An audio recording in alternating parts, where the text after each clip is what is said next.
Before we begin, if you're listening tonight from anywhere in the world, maybe you're in a small apartment, a quiet bedroom, or just drifting off in a dark room, tell us what time it is and where you're listening from in the comments below. It helps others feel a little less alone.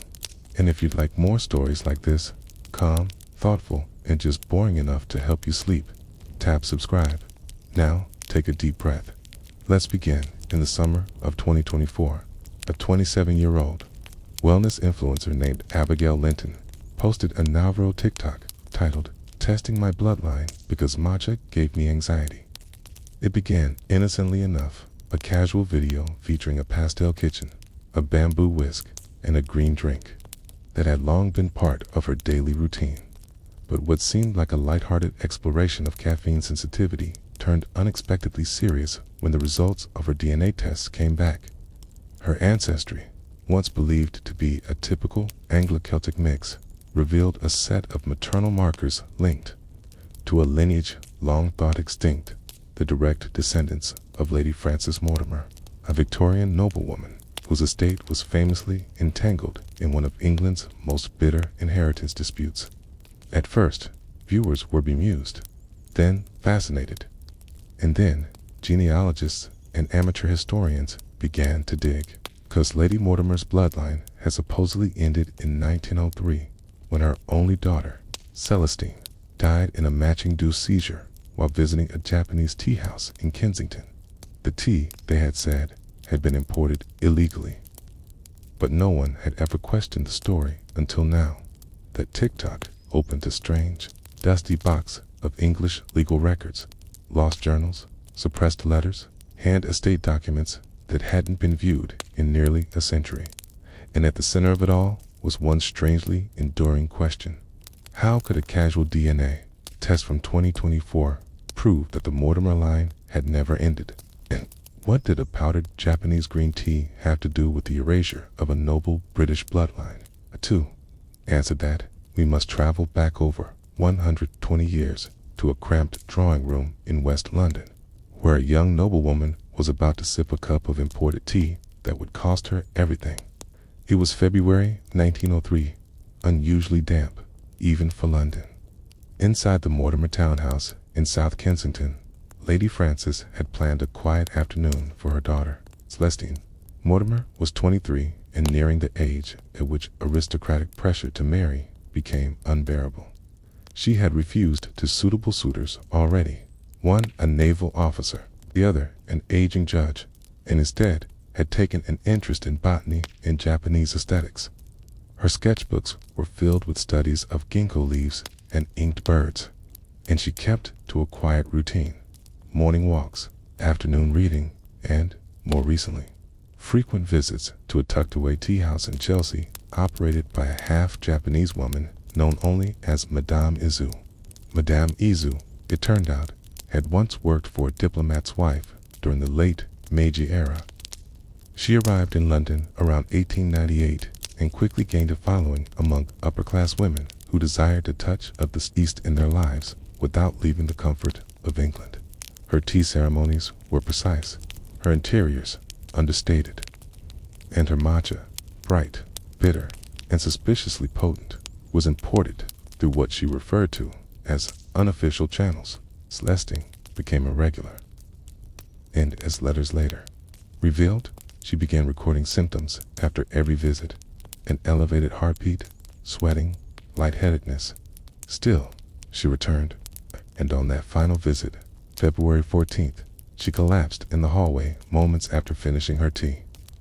A housemaid found her curled on the Persian rug, palms damp, lips green from the thick, frothy liquid. She never regained consciousness. The coroner's report was vague: a sudden death from neuroexcitation, possibly compounded by caffeine or herbal infusion of unknown origin. But the press had their headline: "Aristocrat Succumbs to Eastern Drink, the Dangers of Foreign Powders." The scandal was immediate and brutal. Madame Izu was deported. The Mortimer estate closed its doors to visitors, and, most tragically, the family line was declared extinct. Frances, heartbroken, would die 3 years later without ever confirming What many now believed, that Celestine had been pregnant. The rumors had always lingered. Few letters, some whispered claims in the journals of the Mortimer housekeeper, an illegal document that referred to an unnamed dependent, but with no child ever acknowledged publicly, no record in the baptismal books, and no heir named in the estate. The matter was buried. The estate went to a distant cousin, and the Mortimer name faded until, of course, Abigail Linton's DNA test in 2024 revealed a rare mitochondrial sequence, a sequence that matched that of a preserved hair sample from Celestine Mortimer's childhood locket held in the archives of the Royal Horticultural Society. That hair sample had been catalogued decades earlier for reasons entirely unrelated to lineage. It was part of a study on Victorian child nutrition. But now, it provided a strange thread connecting past and present. And Abigail, unaware of what her morning matcha videos were about to stir up, found herself at the center of a debate that stretched back to Edwardian England. Because if her DNA was correct, and all signs pointed that it was, then someone, at some point, had hidden a child. But who, and where, had that child gone? Asterisk. After Abigail Linton's DNA results went viral, TikTokers weren't the only ones interested. By early autumn 2024, British National Archives had received over 70 formal requests to unseal the Mortimer estate's probate files. Journalists, genealogy hobbyists, and even a few distant aristocrats were suddenly eager to re-examine the supposed end of the Mortimer line. But none of them expected the key to be found in a long-forgotten notebook, one that had spent nearly a century misfiled under the category miscellaneous estate notes, unidentified horticultural entries. The notebook, brittle and stained, belonged to Mr. Charles Penwell, the Mortimer family's head gardener from 1893 to 1912. It was meant to be a record of pruning cycles, soil blends, and pest control methods for the hedgerows and rose beds. But midway through the pages, wedged between diagrams of elderberry root growth, was a strange, out-of-place line written in smaller, cramped handwriting. July 3rd, 1903. She brought the child to the garden shed again. Same basket, same cloth.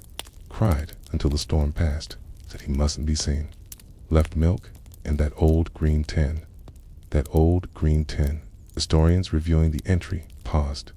Green tin. Some thought it was a food container, but others, especially those familiar with the aesthetics of Edwardian tea storage, suspected it meant matcha, the kind Madame Izu had sold, imported illegally, hidden behind walls, powdered and potent. The implications were immediate. A child, a basket hidden in a shed, left milk and matcha, and then gone again. The timing aligned painfully well. The note was dated just 5 months after Celestine Mortimer's death. Had she given birth in secret? Had someone, her friend, a servant, hidden the infant in the estate grounds, hoping to smuggle him out quietly? Or had she not died of matcha poisoning at all, but from a difficult labor hidden behind the polite fiction of a neuro-excited faint? Historians began cross-referencing birth records, death certificates, parish lists. The Mortimer estate's lanekeeper, Harold Gibbons, had a niece named Lydia who abruptly left London in August 1903 and reappeared in Yorkshire months later with a sickly boy said to be her late cousin's child. That child had no birth certificate, but in the same town where Lydia settled, the village of Ripon, a school enrollment document from 1910 lists of Francis M. Linton as the ward of Lydia Gibbons, his mother's name, C.M., and under father's name, only a dash. Now the name Linton, long before Abigail was born, began showing up in the most unexpected places. Abigail's great-grandfather, Francis Linton, had never spoken about his early childhood. He was known as quiet, serious, a gardener by trade. He died in 1974 with few possessions beyond a collection of botanical sketches and a set of antique teens, one of them a faded green canister with a wax seal sat in Abigail's mother's kitchen for years, filled not with tea, but with sewing needles and a faded ribbon that no one could identify. The ribbon, it turned out, matched one from an 1899 photograph of Celestine Mortimer.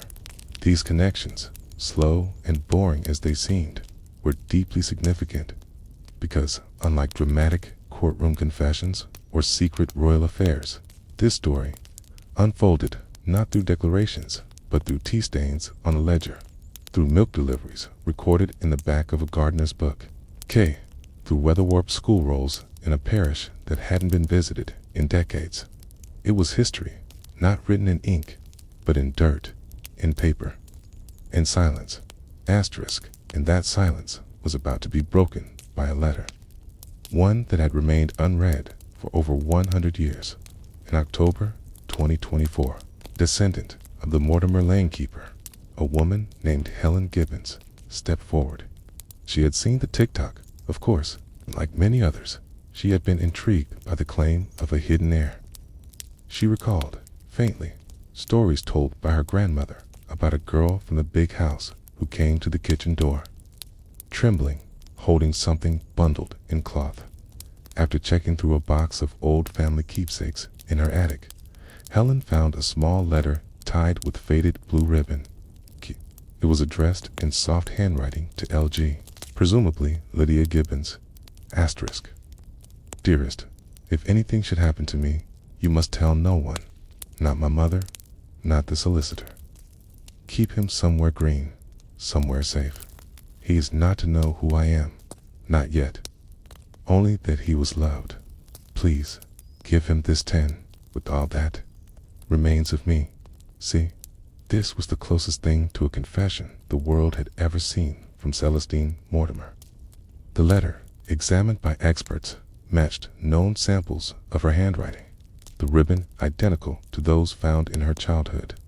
Photographs served as quiet punctuation. The question now was no longer if the child had existed.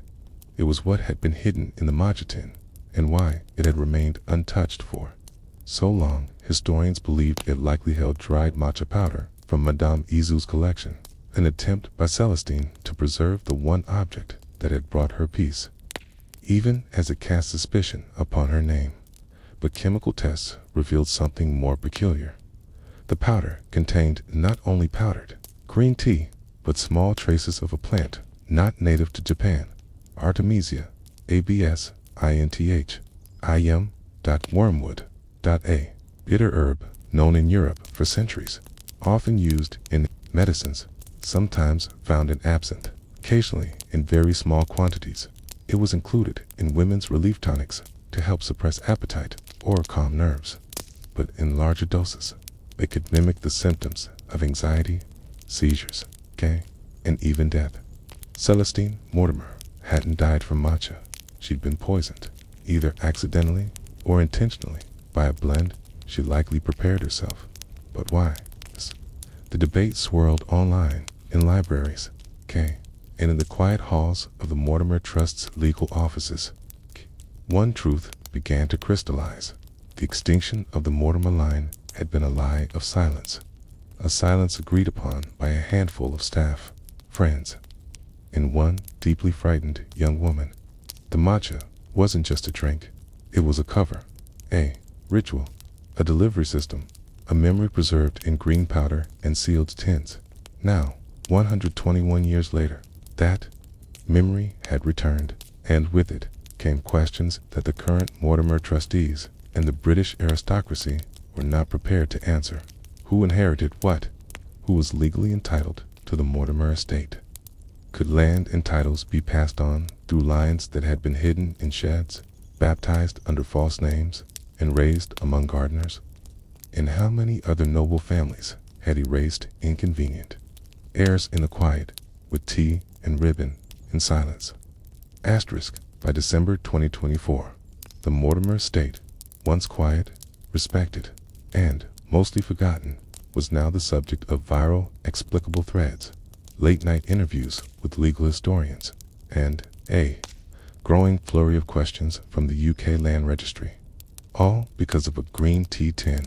A TikTok influencer, and a gardener's notebook that had gone unread for over a century. At first, the Mortimer trustees dismissed the matter as internet speculation. After all, no living person had officially challenged the estate's succession since it passed to the minor branch of the family in 1906. Titles were ceremonial now. The land was managed by a historical trust. What could a matcha-loving social media personality possibly disrupt? But that changed when a legal historian from Oxford, Dr. Harold Blanche, published a detailed lineage report in the Historical Law Review using verified DNA results, baptismal proxies, migration records, and that quietly devastating letter, signed C. Dr. Blanche concluded, it is statistically and historically credible that Abigail Linton is the direct descendant, through maternal mitochondrial lineage, of Celestine Mortimer, the death of the Mortimer line in 1903. Long accepted as historical fact, should be reevaluated in the light of new genealogical and archival evidence. The Mortimer Trust had no choice. The line was open again. You might assume this led to immediate court proceedings, but history is rarely that neat. Instead, Abigail received a thick envelope one afternoon, hand-delivered, bearing the wax seal of the Mortimer legal trusteeship. Inside was an offer of mediation. They didn't want a courtroom scandal. They didn't want a viral trial. They wanted quiet, contained, double quotes, heritage. Not headlines, the letter read. But Abigail, who had never sought money or power, chose to publish the letter online, stating only, you can't unbury the truth and then hide it again. Public interest surged. BBC documentaries were announced. Genealogy, TikTok, exploded with timelines, theories, and amateur detective work. But the real center of the story was not Abigail's viral fame, or even her lineage. It was the green 10 dot in early 2025. Under pressure from public archivists and historical societies, the Mortimer estate allowed a formal investigation of the tin and its contents with precision tools. Archivists lifted the final layer of waxed cloth from the base.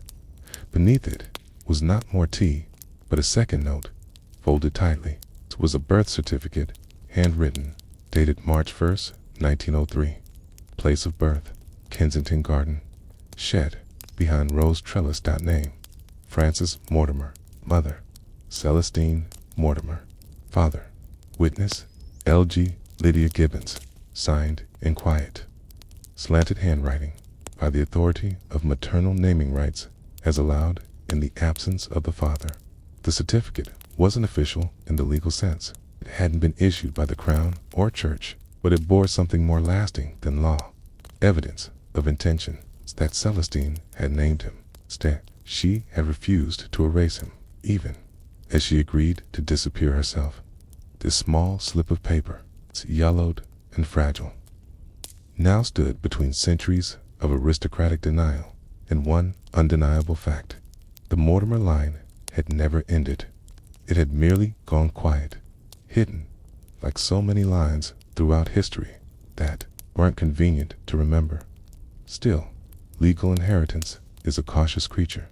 Modern British law doesn't simply revert property and titles based on long-forgotten, handwritten slips. The Mortimer estate could not be dismantled overnight.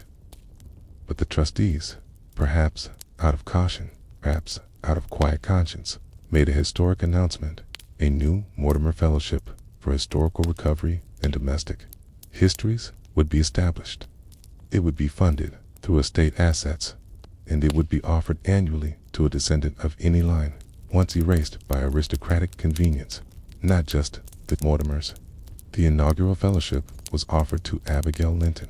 She declined. Instead, she posted a final video, the last, in her now famous Matcha Mystery series, quietly filmed in the Kensington Garden where the estate shed once stood. In her hand, she held the original green tin, now empty, preserved in a glass case behind her.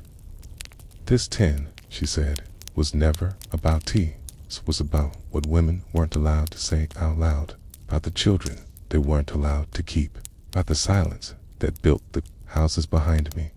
And maybe, just maybe, it's time we stop calling that kind of silence noble. She didn't say whether she would legally pursue the title. She didn't need to, because in every legal record revised, in every textbook updated, and in every family tree now reconnected, the Mortimer name lived again, not as a title, but as a story. And sometimes that's all a legacy really is. Asterisk by the year 1921. Tea was no longer just a British tradition. It was an identity. One cup in the morning, another after supper, sometimes one in the middle of a day spent reading by gray windows. The war had ended. The world was rearranging itself, again in upper London drawing rooms and colonial clubs from Bombay to Cairo. Tea remained the common thread, but something changed in the spring of that year. A quiet shift. An odd, foreign powder began circulating in London's smaller shops and apothecaries, one with an unusual color and scent. Bright green, grassy, almost electric. Not the familiar curl of black Darjeeling or the faint perfume of Earl Grey. No, this was something sharper. It came in unlabeled tins, tied with string. It was sold in whispers. Some said it cured fatigue. Others claimed it calmed nerves. A few called it dangerous. But none of them knew where it had come from, and they certainly didn't know what was written in the memo that arrived at the Japanese embassy in London that April. That memo, typed on yellowed paper, folded twice, marked, not for translation, would vanish from public record until it was rediscovered in 1987. It was filed among botanical import logs. It was unsigned, addressed to the then ambassador Shuzo Aoki, and carried only this title: The Cultural Repatriation of Ceremonial Powders and Their Misuse Among Foreign Women. What followed was a page and a half of dense language describing how powdered matcha, once reserved for sacred Japanese rituals and Buddhist monastic practices, was being exported illegally in bulk and consumed without reverence by English women untrained in its method or meaning.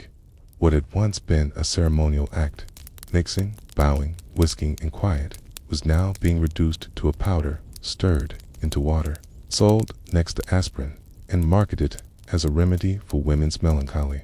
And it was becoming a problem. Asterisk, the embassy, caught between diplomacy and cultural insult, began to investigate. One attached, a reserved clerk named Hiroshi Senda, was dispatched to walk the neighborhoods and shops near Paddington, Islington, and Bloomsbury, areas known for quiet consumption of foreign goods. He was to collect tins, observe packaging, and record the names of any vendors who sold the bright green powder without explanation or context. Asterisk. His notebook, now held in a museum archive in Kyoto, is a blend of ethnographic notes and quiet judgment. April 6, shop near Euston Square. Sells green powder in small paper folds. Clerk says, good for nerves. April 9th, elder. Woman mixing powder with condensed milk. Claims it helps her remember less. April 12th, tin labeled in French. Th. Du Temple. Poor dames, fatigues. Translation, temple tea for tired women. But it wasn't just tired women who were drinking it.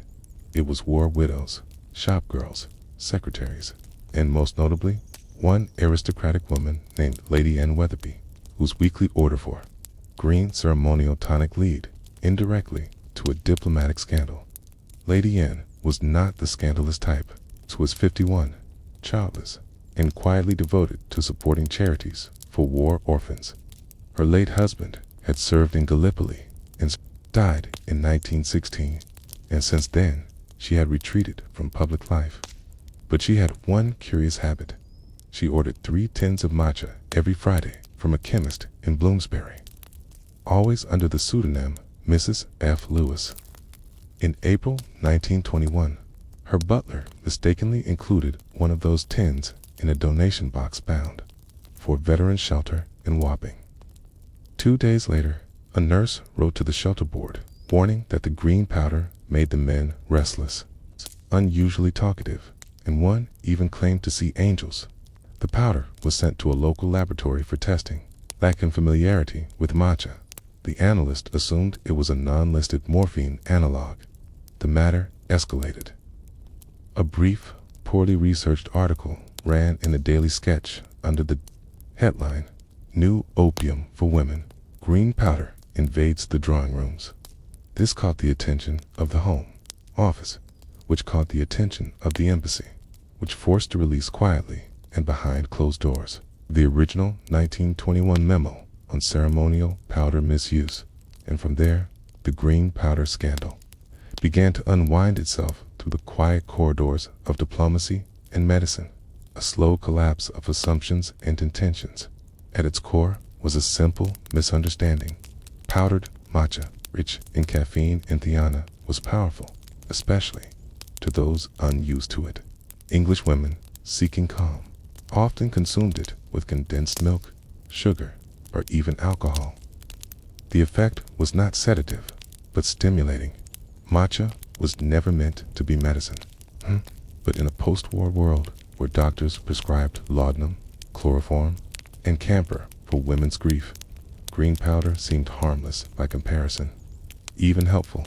The ritual of preparation, quiet, exacting, beautiful, became a kind of spiritual reprieve, a soft rebellion, a way for widows and weary girls to reclaim some dignity in a world that no longer made sense. Lady Anne, when summoned to a private inquiry, said only this: "It's the only thing I take that doesn't come with a warning label or a judgment." She was cleared of wrongdoing, but the embassy insisted on restrictions. The sale of matcha was reclassified. Only approved importers were allowed to stock it, and the phrase "ceremonial use only" was required to appear in all advertisements. A quiet attempt to restore a cultural boundary that had been smudged by war and longing. But even as regulations tightened, a question lingered. If a ritual brings peace to the broken, does it matter who invented it? Can tradition, once exported, ever be taken back? Asterisk after the initial shock of the green powder scandal faded from the headlines, the government and the Japanese embassy quietly resumed their diplomatic routines. The news cycle turned to more pressing issues: the rising cost of coal, murmurs of unrest in Ireland, the fashion scandal of Lady Astor's men's trousers. Yet the green powder did not vanish. It simply went quiet. By June 1921, matcha was no longer openly sold in chemists' windows or advertised under euphemistic labels like Temple Tonic, but in the corners of women's social clubs, quiet reading parlors, and city flats occupied by single women with typewriters and war pensions, a private network began to grow. It was not a formal organization. There were no pamphlets, no passwords, just a shared knowledge, passed in whispers, that if one needed something green, it could still be found. They called themselves the 10 Women. The origin of the name was simple. Most matcha arrived in reused tins. Baking powder, biscuits, sardines, the labels were scraped off, the insides cleaned, powder repacked and relabeled with initials or discrete symbols. A small painted G on the base, a ribbon tied around the rim. Some even carved patterns into the lids, discrete leaves, waves, crescent moons. One such woman, Margaret Maggs Dunn, a widowed schoolteacher from Sheffield, kept a diary that now rests in the archives of the British Library. Her entries from mid-1921 detailed the informal but widespread use of matcha among women who had no access to mental health care, who were grieving, isolated, or simply exhausted by the invisible expectations of post-war Britain. July 3rd. Mrs. Paxton came with biscuits in the little green tin. Said it was stronger than the vicar sermons and half as boring. We laughed too long. She cried when she left. July 19th. Used the green again before walking through the marketplace. Felt tall. Felt like I hadn't lost him. Only for 20 minutes. But it was something. These weren't women trying to rebel. They were women trying to feel something that wasn't flat or heavy. Matcha wasn't euphoria, it's wetness. Ritual, a pause between the routines of sorrow. In one of the more unexpected developments of that summer, a discreet community journal called the Women's Domestic Paper began printing a serialized column under the pseudonym Miss G. Leaf.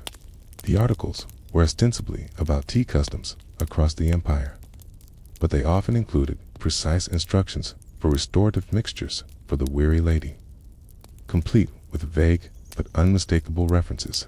Whisk gently until froth appears, like morning fog on a valley. Take in the late afternoon with quiet breath, est consumed in solitude or shared with one who has known real loss. Historians now believe Miss G. Leaf was likely a composite, several women submitting under one name. But what mattered wasn't who wrote the articles. It was how they spread. Reading groups began including leaf hours, where a tin was passed and quiet music played. Retired nurses repurposed pill containers for powder storage. At least 2 women's suffrage clubs in Liverpool and Brighton reportedly served matcha before meetings, describing it as clarity tea. Yet even in this gentle, self-soothing rebellion, unease brewed. Doctors began reporting an increase in stimulant fatigue among female patients, jitteriness, sleep disruption, racing thoughts without standardized preparation or dosage. Some women consumed far more than a recommended amount. Others began blending the powder with tonics, tinctures, or alcohol, creating unpredictable effects. And while most of these cases were mild, one incident in late August 1921 would reawaken public concern. It occurred in Bath at a women's literary club meeting. A group of 12 women had gathered to discuss The Waves by Virginia Woolf, though the novel was still years away from publication. Early versions circulated among select circles. That day, one woman, Eleanor Cartwright, brought a new blend, matcha, mixed with lemon and powdered valerian root, sedative herb. What followed was not tragedy, but confusion. 3 women reported vivid hallucinations of sound and echo, while one described the unsettling sensation that her thoughts were floating above the chandelier. A doctor was called. He found no lasting harm. But he sent a letter to the Ministry of Health warning that the green powder now circulates freely among women who mistake it for spiritual remedy. The press, always eager for novelty, seized the phrase. The Evening Standard ran with it. Women seek spiritual remedy in imported dust. Madness in a teacup. It was 1921's version of panic. In response, Parliament briefly considered a full import ban. The Japanese officials, eager to protect national dignity, stepped in, offering a compromise. In exchange for continued diplomatic trade, they proposed a system of certification. Approved matcha imports would be labeled ceremonial grade, and retail sale would be allowed only to clubs or societies registered with the Crown. Of course, this did nothing to stop the 10 women. They weren't organized enough to register. They weren't loud enough to be noticed, and that was their power in quiet kitchens. Behind heavy curtains, the ritual continued. Whisk, sip, silence, stories were told. Grief was honored, and the green powder became something far deeper than tea. Became a symbol of autonomy. Decades later, in a 1975 oral history project recorded by the University of Kent, one elderly woman, identified only as Mrs. T, recalled those afternoons with wistful laughter. We all knew it wasn't proper. That was half the reason it worked. We were women, alone, together, tired of war and doctors and whispers. The green gave us 20 minutes of feeling, and for some of us, that was more than we'd had in years. The matcha remained in tins, in memories, in whispered recipes, passed from mother to daughter. And although the panic faded, the quiet resistance remained. Yet one question lingered, then as now. Was it truly the powder that soothed them, or the act of reclaiming something that was never meant to be theirs? By the end of 1921, Most officials assumed the matcha scandal had passed. With import regulations in place, newspaper attention dwindling, and the social clubs quiet once more, London's public face moved on. The Matcha Act, officially the Tea Purity and Ceremonial Use Regulation Order, sat silently in the archives, rarely referenced again in public life. It had done its job, at least on paper. Privately, the green powder continued to simmer beneath the polished surface of British respectability.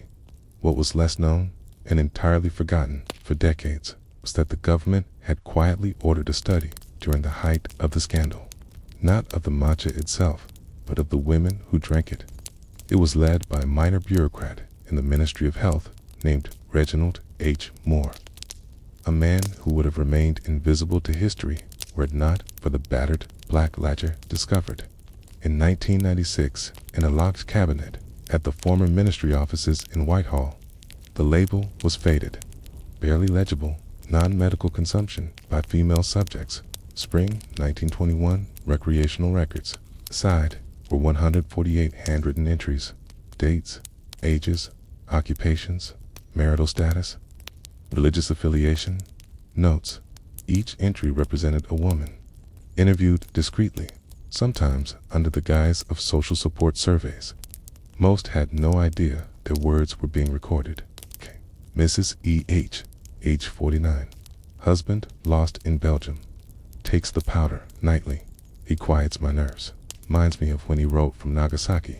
Miss L.T. stenographer, age 27, takes small pinch before typing, words before I speak them. Mrs. K., 63, widow, former piano teacher. I never married again. This powder lets me pretend I'm someone worth remembering. What Moore collected, perhaps unwittingly, was not just data on powder use. He captured the invisible psychology of post-war womanhood, loss, isolation, unspoken memories. The powder was not an escape, was, in many cases, the only presence in their day that felt chosen rather than endured. Yet, the final pages of the ledger reveal Moore's discomfort. His tone shifts. What began as quiet observation slips into language more judgmental. August 15th, many women exhibit symptoms of emotional indulgence. Questionable clarity regarding source of powder, be using it as substitute for meaningful occupation. Its final report, sanitized and published under a dry, bureaucratic title, made no mention of these women's voices. Instead, it concluded, further restrictions may be advisable to prevent recreational misuse and potential dependency among unmarried women and widows. And so, like many things in British history, the matter was shelved until decades later, when a granddaughter of one of the ledger's unnamed subjects, an archivist named Eleanor Finch, recognized her grandmother's initials and birthday in the records. Eleanor was working at the British Library's Acquisition Division when the ledger surfaced, and she, like Moore, saw not misuse, but testimony. She began to gather more letters, recipes, teacups with coded marks, journals. She interviewed descendants, found descendants of the 10 women. He began mapping the quiet underground of ceremonial matcha use in post-war Britain. It wasn't a rebellion, she argued. It was a form of historical self-preservation. In 2002, Finch curated a small but quietly revolutionary exhibit at the British Museum titled Tens of Silence, Women's Rituals After the War. It featured only a few objects: a faded green matcha tin with initials scratched into the lid, a child's teacup with a pink ribbon looped through the handle, a typewritten note from Miss G. Leaf's column framed beneath museum glass, and, most hauntingly, the final page of Reginald Moore's ledger, open to the last recorded entry. September 3rd, Miss M.D., age unknown, found preparing powder in church vestibule. Said she needed a quiet place for memory. Told me, it's not tea. It's the thing that lets me keep going. I gave her no warning. I simply watched. The exhibit received modest attendance. It never made headlines, but it did something else. A small brass plaque, stalled by Finch without fanfare, hangs near the display's corner. It reads, "This ritual was never about tea. It was about women, carving stillness out of noise, okay, and keeping something sacred just for themselves." Today, no law forbids matcha. It is sold in supermarkets, whisked in cafes, photographed in pastel ceramic bowls for social media trends. But every so often, someone finds an old tin in their grandmother's cupboard. No label, no ribbon, just a faint, dry green stain in the corner, and the lingering scent of something sharp and earthy. And they wonder, who did this used to belong to? Why did she keep it hidden? And what did it allow her to feel that the world never thought she deserved? Asterisk, it was one of the smallest scandals in Buckingham Palace history, so small in fact that it never made it into most newspapers. There were no front-page headlines, no official inquiries, just a curious line in the palace's domestic records, dated October 11th, 1908, scribbled beside the name of a young woman who was not royalty, nor titled, nor even officially employed by the crown. It read, "1 tea setting, emerald porcelain, gift of the Meiji Emperor, missing from the private east wing. Last seen in possession of Miss Eliza Thornberry, daughter of R. Thornberry, royal botanist." There was no accusation, no follow-up entry, no punishment. The tea set, a fine ceremonial service in pale green porcelain, simply disappeared. But behind that single line in the palace's ledger was a much stranger story, one that tied together diplomatic rituals, secret botanical research, and the strange expectations of women who spent too much time among rare plants. And it all began with a greenhouse. Eliza Thornberry was born in 1885, in the small village of Kew, just steps from the Royal Botanic Gardens.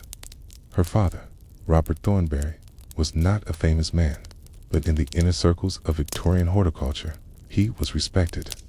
He cataloged over 200 foreign plant species between 1868 and 1901, and had been involved in the early propagation of T. camellia hybrids, the very plants that connected British botany to Asian trade and empire. His work took him often to the palace gardens, where he oversaw rare specimen plots and advised on matters of ceremonial flora. By the time Eliza was 16, she knew every plant in the royal greenhouse by Latin name. She could recognize ferns by scent, match orchid seeds to their origins, can identify matcha powder, not by taste, but by how it stained one's fingernails, green when handled improperly. She was never formally educated, but her father gave her notebooks, field gloves, and access, and most importantly, silence. She walked the palace grounds unnoticed for years, a ghost in a gray dress, hands stained with sap and soil. Few people paid her any attention. That changed. In 1906, in the spring of that year, Emperor Meiji of Japan sent Queen Alexandra a diplomatic gift, a ceremonial tea service made from seiji, ware, air type of emerald green porcelain with fine inlaid cranes and clouds. It was intended to symbolize peace and mutual appreciation of ceremony, a gesture following Britain's involvement in the Anglo-Japanese alliance. The tea set was placed in the East Wing's private collection, away from public viewing. It was not used, but simply admired. But Eliza Thornberry noticed something else. The color, an unusual shade of green with a blue undercurrent, exactly matched the pigment she had once seen in Kyoto during her father's brief posting at a Japanese university garden in 1898. And that pigment, she knew, came from a particular lichen, Ramalana japonica, which grew only on cedar trees in misty coastal regions. A lichen known not for its beauty, but for its unusual properties. It glowed faintly under moonlight, and under certain conditions, it reacted with humidity to emit a low warmth, barely noticeable to the skin, but enough to create condensation in a closed box. In the wrong setting, it could warp wood, or ruin other porcelain by microscopic moisture. Over time, Eliza Reading old Japanese botanical texts in her father's study, came across a warning. Seiji porcelain made with cedar-like glaze must be stored dry, or its spirits will make water where none should be. She tried to warn the palace curator. She even sent a note to the East Wing steward. No one responded. So the record suggests, she took it. The theft, if you could call it that, was never reported to police. Instead, Eliza simply vanished from the palace's ledgers. Her father resigned from his post in 1909, and the tea set was presumed misplaced in a cataloging error. But in 1942, a strange delivery arrived at the Ashmolean Museum in Oxford. It was an unmarked wooden crate wrapped in oilcloth. Inside, a ceremonial tea service, perfectly preserved. No note, no return address, just a card that read, "Better here than ruined." Museum staff didn't understand the reference. They displayed the set quietly in a corner of the Asian ceramics wing.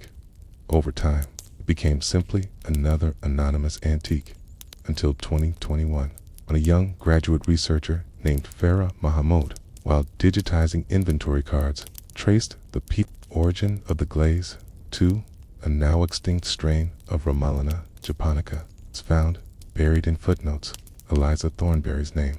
In the palace ledger's cryptic entry from 1908, the Queen's tea set had never been lost.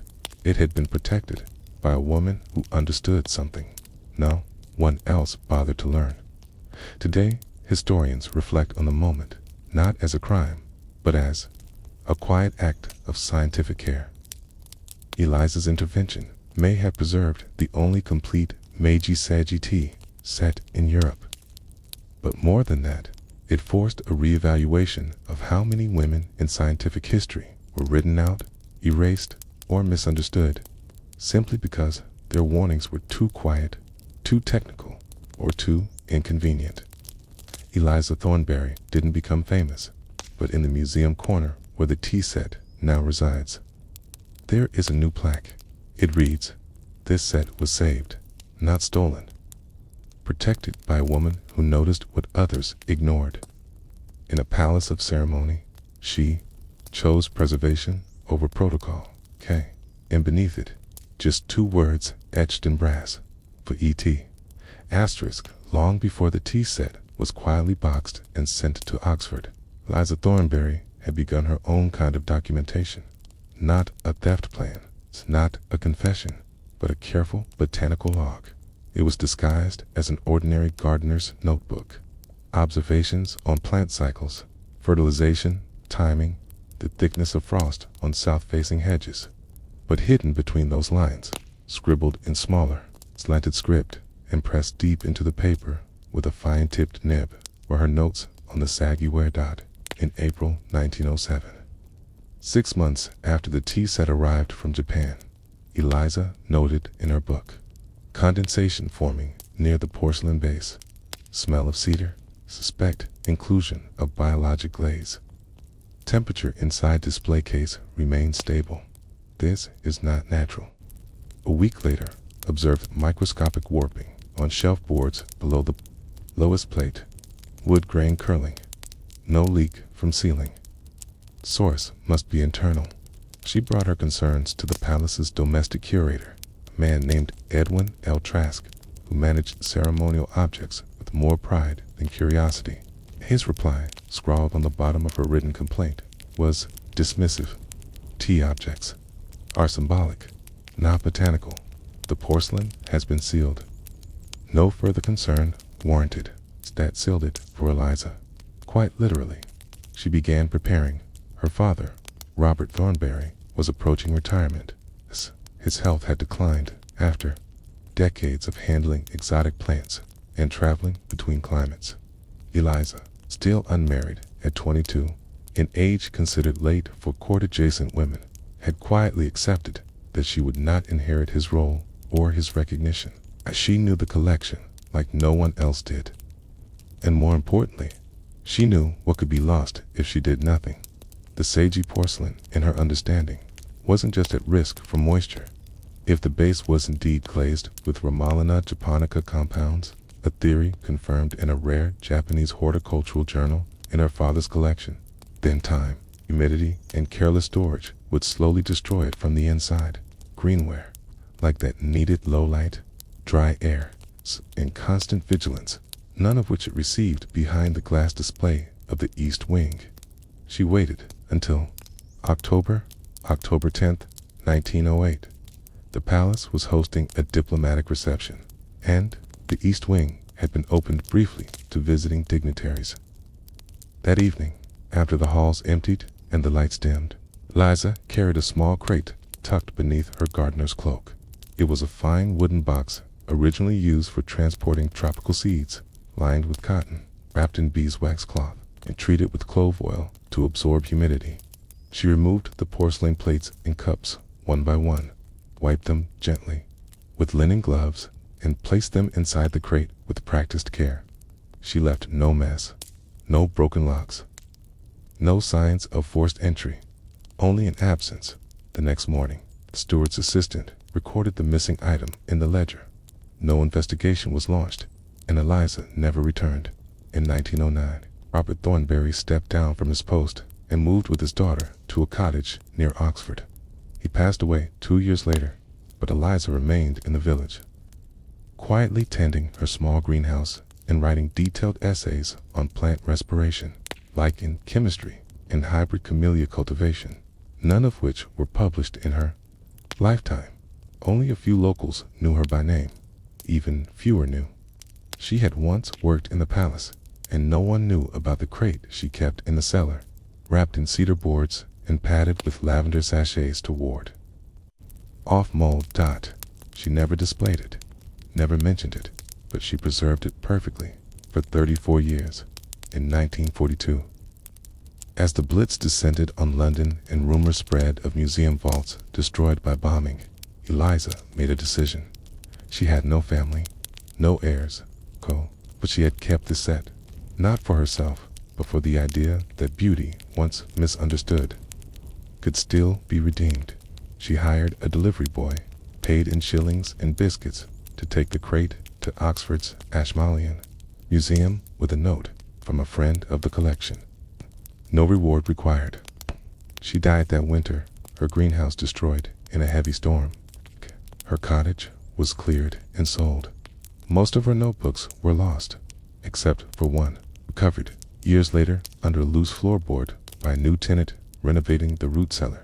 On the inside cover, "This is not a theft log. This is an archive of what was ignored. If you're reading this, I hope you know how to listen." When that notebook reached curators at the Ashmolean, Tay re-examined the anonymous crate delivered in 1942 under UV light. The glaze revealed faint lichen patterns, the telltale fingerprint of Romalina japonica. More testing confirmed Eliza's suspicion. The base of each piece retained trace moisture even in dry conditions. Had the porcelain remained in the palace warm, humid, and unattended, it would have crumbled decades ago. Eliza didn't steal the tea set. She saved it today. Her story is told not in grand exhibitions, but in quiet corners. The Ashmolean's East Wing now includes a small plaque beside the restored Seiji tea set, preserved by the daughter of a royal botanist who noticed what no one else did. Sometimes history is saved not by those in charge, but by those with dirt on their hands and silence in their mouths. And somewhere in the museum's archive, her final field note still rests, written in fine black ink. If you understand plants, you understand patience. And if you understand patience, you know what must be done even when no one asks. In over a decade after the Ashmolean Museum received the anonymous crate containing the Queen's missing tea set, a new curator named Dr. Helen Dorset began a quiet inventory review. She was 32, freshly returned from a post in India where she'd been cataloging Mughal textiles, and had a meticulous habit of reviewing storage entries line by line, not trusting vague accession notes or faded ink. It was during one of these silent morning shifts, tucked in the sub-basement of the ceramics wing, that she found an unindexed shelf marked only unverified East Asian ceramics, possibly donated. Inside were the seiji pieces, 6 shallow tea bowls, 1 spotted mixing bowl, and a lidded urn with gold-rimmed handles shaped like cranes mid-flight. There were no catalog tags, no official records of donation, just a card that read, again, "Better here than ruined. E.T. Dorset." Intrigued by the emerald color and fine luster, flagged the pieces for further study. Over time, her research revealed that the glaze had not simply been a lichen-inspired pigment. It had embedded spores, microscopic botanical remnants, likely mixed in during the clay's final reduction firing, and somehow those spores, sealed under layers of glaze, dormant for nearly half a century, had survived. What Eliza Thornberry had protected was not just porcelain, it was a botanical time capsule. A joint team of biologists and conservationists from Oxford and Kyoto was called in during the late 1960s when word of the discovery spread through the international ceramics community. Using non-invasive laser microscopy, they confirmed that the spores matched Rumelina japonica strains previously believed extinct after deforestation in the Aomori region of Japan. This was not art alone. This was science, and more curiously, raised an extraordinary question. Had the glaze intentionally preserved living matter? And if so, why? In Japan, certain Majira artisans were known to incorporate natural elements into ceramics, a practice born partly from spiritual reverence for nature and partly from an esoteric belief that objects, if composed from breathing materials, could store the memory of a place. Some historians believe the tea set sent to Queen Alexandra had been prepared not simply as a gift, but as a gesture of organic diplomacy, an object meant to carry the very air of Japan within it. And if that sounds poetic, it's because it was.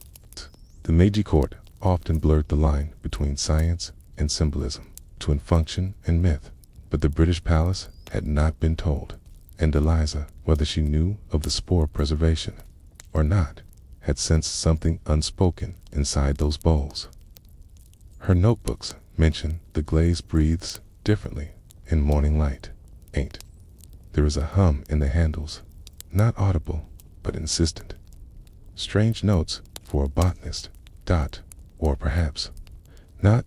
In 1973, one of the recovered spores was successfully cultivated in a closed lab environment. It produced a small, lace-like patch of lichen under artificial fog and cedar bark substrate.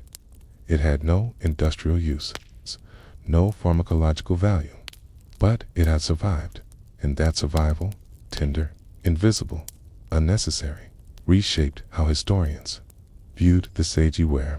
No longer simply ceremonial objects, they were reclassified in international catalogs as biological vessels, combining artistry with rare living preservation. The Ashmolean created a new category in its database, ceramic biological hybrids, living glaze classification. There are only 3 such artifacts known today to remain in Japan, and the one that was taken and hidden and returned without reward, sits under glass in Oxford in 2005. As part of the museum's digital preservation project, a high-resolution scan of the original packaging crate was conducted. Hidden beneath one of the cedar slats was a folded piece of cloth, stiff with age and pressed flat. Inside, final message written in fading ink. To the future finder, please know this was not rebellion. It was stewardship. Okay? I was not taught to speak in rooms with men, so I spoke through care, through green, through stillness. This porcelain remembers things that were alive. So do I. Eliza Thornberry, her name, finally signed in full. Eliza's legacy is still being untangled. She is now cited in studies on women in science, conservation, history, and ceramic ethnobotany. Her story, once lost in the margins of a palace ledger, has become a case study in archival ethics. And through it all, one question is still quietly asked in seminar rooms, museum tours, hand whispered late at night by archivists and historians. How many other objects are quietly breathing history, unnoticed, unlabeled, waiting for someone who knows how to listen. Asterisk. In the spring of 1768, 2 crates arrived at Griffin's Wharf in Boston. They were misdeclared on the manifest as green sugar dye and aromatic preserve. But inside, wrapped in waxed paper and tied with silk string, were several pounds of finely milled green powder matcha. It was not yet a word Americans knew.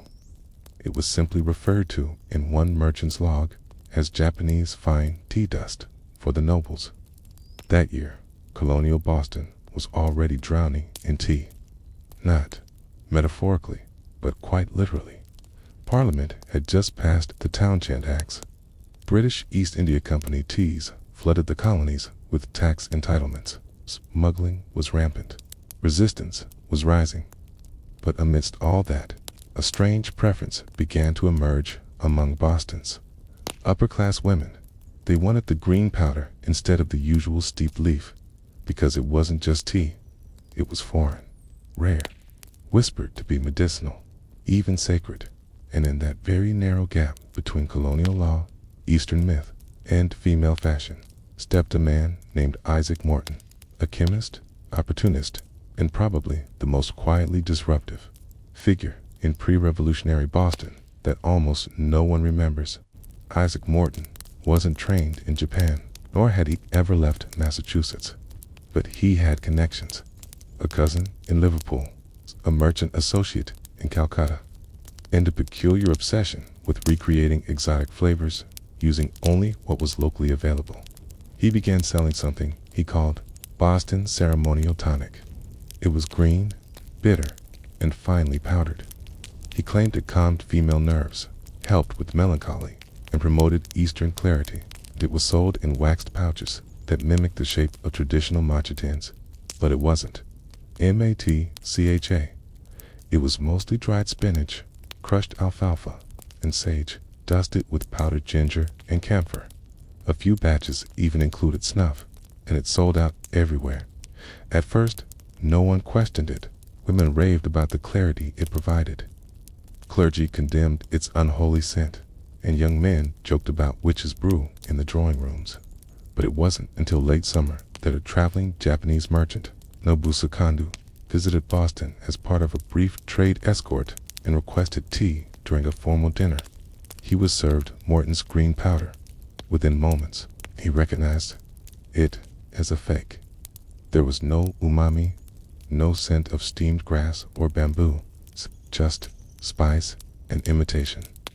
In a letter sent weeks later to the British consulate in Halifax, Indu described the powder as a trick of tongue and eye, not spirit. This is not tea, but theater. Soon, a quiet scandal followed. A few local physicians began reporting side effects: headaches, stomach discomfort, mild hallucinations in some batches. Morton was summoned to explain the contents of his mixture. He defended himself passionately. The women require relief. The Crown offers them only duty and restriction. I offered them feeling doesn't matter if the leaf is foreign, so long as the piece is real. It didn't work in October 1768. The colonial government, already overwhelmed with tax protests and mounting unrest, passed a niche ordinance tucked into broader trade policy. No foreign powdered teas of uncertain origin may be sold without proper labeling or Crown certification.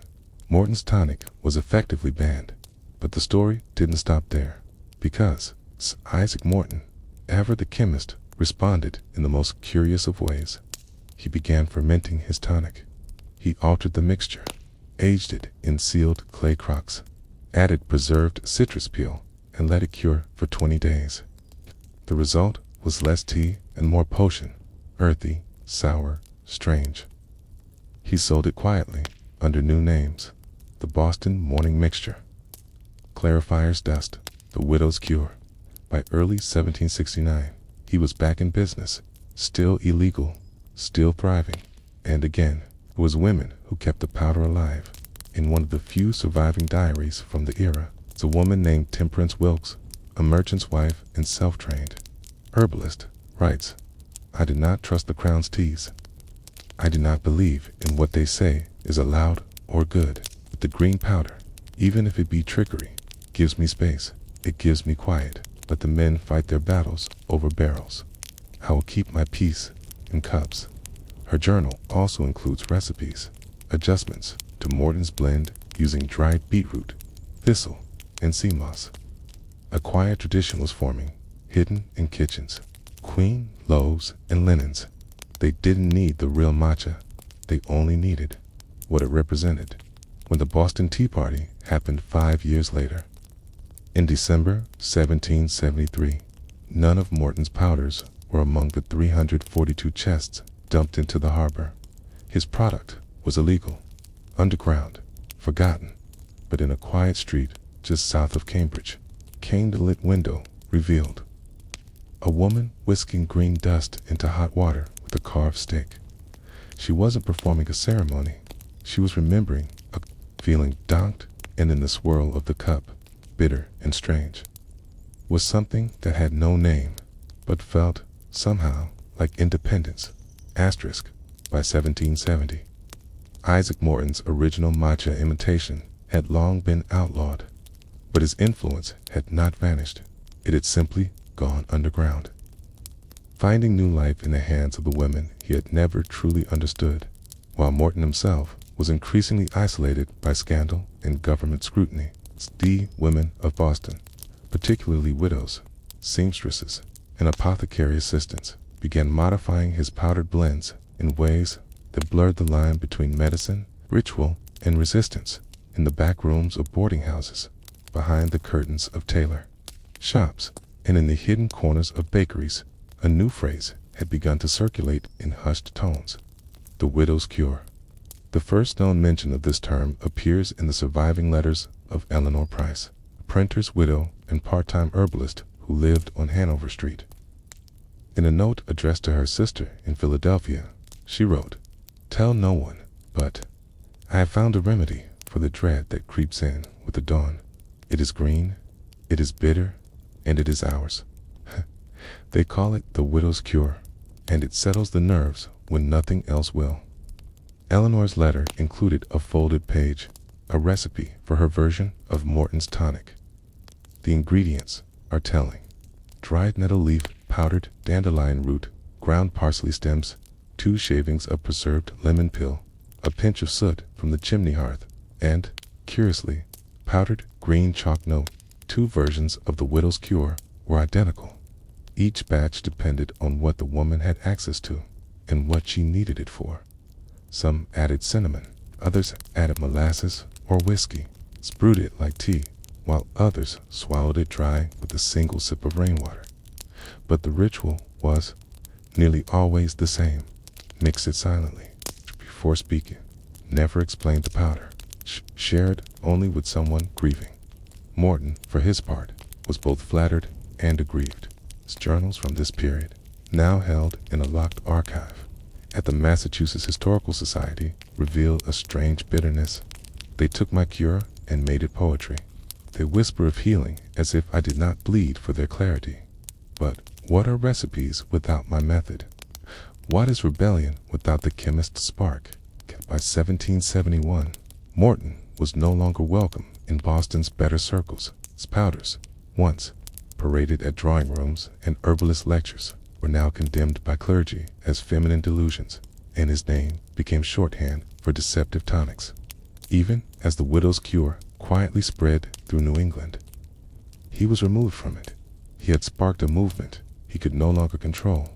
By contrast, the women who adapted his formula were not trying to commercialize or codify it. They weren't organizing protests or penning manifestos.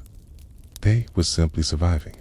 For many widows of the 7 Years' War, and increasingly widows of early revolutionary unrest, powdered mixtures like these became tools of calm and memory, a way to regulate appetite, sleep, and silence. In the Herbal Almanac of New England Women, 1799, an anonymous contributor writes, "We take the green for things we cannot say aloud. We drink the bitterness when morning stretches past the month, It does not sweeten grief, but it gives it a shape. And sometimes that is all a widow requires. Meanwhile, British officials, increasingly wary of all unauthorized powders sold outside licensed apothecaries, began seizing stockpiles, cracking down on informal herb markets, and arresting women suspected of selling unregistered remedies. One such raid, in April 1772, was conducted on the shop of Hester Layton, a widowed midwife and apothecary assistant. Authorities confiscated 14 unlabeled green pouches and accused her of undermining Crown-approved medicinal trade. But Layton's court testimony survives. When asked what the powder did, she responded, "It does not heal the body. It quiets the panic. It tells a woman she is not undone by absence. If the Crown has a medicine for that, I'll sell theirs instead." The court fined her 5 shillings and released her by the following year. She was known across Suffolk County as Mother Moss, and women traveled miles to collect her version of the widow's cure. And yet, even in its quiet success, the powdered protest was never seen as political, because it didn't look like resistance. It looked like grief. It sounded like kettles boiling in cupboards opening, smelled of lemon rind and chimney soot. But beneath it all, the movement of powdered green dust across colonial kitchens was every bit as radical as the men who threw tea into Boston Harbor. It was women rejecting the notion that comfort required permission. It was memory preserved in crushed roots in stone bowls. It was alchemy of the heart, passed not in law, but in lineage. In 1833, long after the Revolution had become curriculum and myth, a small green tin was found in the attic of an old Boston tailor shop. Inside, a folded page, yellowed and fragile, for a final recipe. At the bottom was one line: "This is not matcha. It is the ghost of what we needed." By the early 1800s, powdered green blends, the so-called widow's cure, and its many variants, had vanished from medical records and merchant logs. Officially, they were forgotten, unregistered, unmarketed, unworthy of history's footnotes. But unofficially, they remained. Traces of them survived not in newspapers or city archives, but in strange, quiet places under the floorboards of John Day. Unregistered, unmarketed, unworthy, unquitty. And day one ends and day monies mess no us as mess as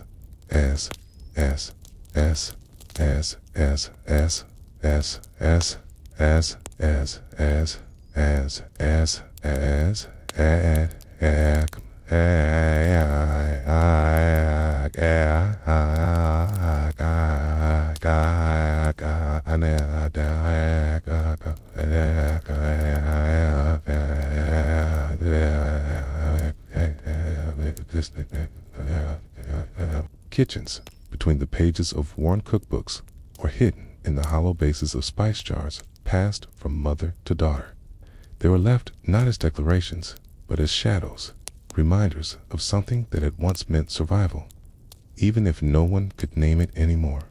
And it was in just such a shadow that the last known sample of Morton's original blend was found, not in a museum, but in a cracked hearthstone in Roxbury, Massachusetts, during a 1910 renovation of an abandoned brick row house once belonging to Theodosia Reed, a seamstress and widow who had lived through the British occupation and outlived 3 sons. Inside the hearth cavity, a mason discovered a small tin dot. It bore no markings except a single carved letter T inside. The powder was still green. Chemical analysis performed decades later at Harvard University confirmed something extraordinary. The mixture contained dried nettle, burnt lemon zest, saltpeter, and a fine base of clay chalk, dyed with boiled cabbage and parsley concentrate. No matcha, no tea, but something much more culturally rare: a woman-made, post-colonial, ceremonial substance with no commercial intent. Historians struggled to classify it. It was not food, not medicine, it's not a spiritual object in the traditional sense, but it had rules, rituals, recipes passed in secret. And perhaps most significantly, it had meaning, shared only by those who used it. In 1923, the Boston Historical Society cataloged the find under a temporary title, Unidentified Female Powder, Blend Colonial Widow's Artifact. They never found out what T stood for, but local oral history offered a guess. An elderly woman named Clara Briggs, born in 1841 and living on the same block as the former Reed home, offered an interview in 1925. When shown the tin, she smiled slowly and said, "That's the Adocious box." She used to say it helped her remember their voices without weeping. Said it thickened the silence just enough. Briggs then recited, from memory, rhyme she claimed Theodosia used when preparing her cup. 3 taps of dust, 1 of rue, stirred quiet, just for you. Bitter heat, the mind will clear. Drink and know that love was here. It wasn't poetry from books. It wasn't revolutionary rhetoric, but it was what remained. As for Isaac Morton, his name disappeared from record around 1775. No known grave, no known descendants. Some say he fled north to Halifax. Others claim he went west, peddling mind. Dust to the frontier. But the truth is quieter. His name was consumed by the very thing he failed to control. The women who carried his powder remixed it, renamed it, restored it, never claimed it as his, because it wasn't his anymore. Once it passed into their hands, into their grief, into their quiet rituals, it became something else. Today, in a quiet drawer in the Massachusetts State Archives, the cracked tin marked T rests in a shallow archival box lined with acid-free cloth. A museum tag, once incorrectly labeled colonial spices, is being corrected. Now it reads, ceremonial blend, unofficial, circulated among widowed women of Boston, c. 1768 to 1790, not recorded in any official registry, believed to be prepared in silence, never commercialized, never explained, preserved by accident, memory, and dust. And just below that, in finer print, this was not rebellion. This was survival. And sometimes survival leaves no story, just residue.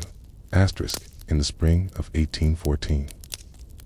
Just as Napoleon was being forced into exile, and British society began to settle into a brief and fragile peace, a woman named Josephine Hartley entered the drawing rooms of London with the quiet confidence of someone who had always belonged, even though she had no right to be there. She was introduced not by title, but by invitation, a mysterious figure who seemed to arrive fully formed, with no known husband, no estate, and no history of any consequence. Her accent was neutral, her gowns fashionable but modest, and her manners impeccable.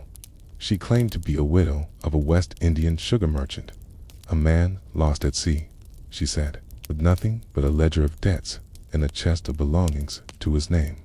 That chest, as it turned out, contained several tightly sealed tins of powdered green tea, Matcha, and that detail would change everything. Matcha in 1814, Britain was rare, unheard of, even. While China and India dominated the British tea trade, ceremonial Japanese matcha was almost non-existent on the open market. When it did appear, usually via Dutch traders in Nagasaki or private exchanges through diplomatic routes, it was quickly absorbed by collectors, botanists, or obsessive tea scholars. To have even 1 tin was a curiosity.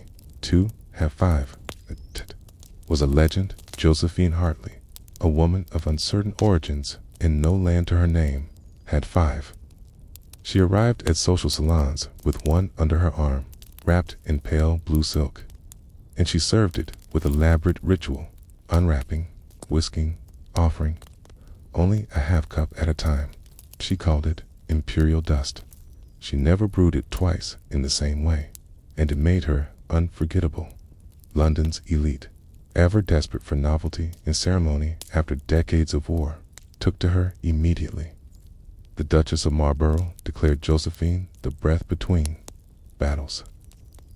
Lord Cavendish wrote in his diary, "She serves green like a priestess of some distant, smarter place. One forgets that she is not titled. One forgets to ask. It is very clever." But not everyone forgot to ask. In July 1814, Lady Imogen Barrack, an amateur historian with a sharp nose for inconsistency, began researching Josephine's claims. She could find no merchant husband, no shipping manifests under the Hartley name, no record of a Josephine marrying anyone involved in the West Indies trade. What she did find was an earlier record, a Josephine Mace, widowed in 1811, listed as the wife of a failed textile importer from Bath. The man had died in debt. She had been left with nothing but crates of unpaid inventory, including a selection of unusual teas collected during speculative excursions. It appeared that Josephine had not been gifted the matcha by a noble husband. She had inherited it accidentally from a man desperate to diversify his stock and impress wealthier traders. He had failed, and she had hidden the truth, or rather, repurposed it. Josephine Hartley's genius wasn't just in the performance of tea. It was in creating scarcity. She never sold the powder. She only shared it, carefully, sparingly, in controlled environments, with soft music and dim lighting. She tied ribbons around the tins.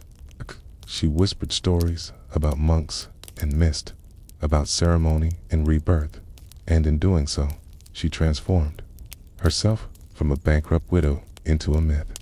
Her matcha wasn't just tea.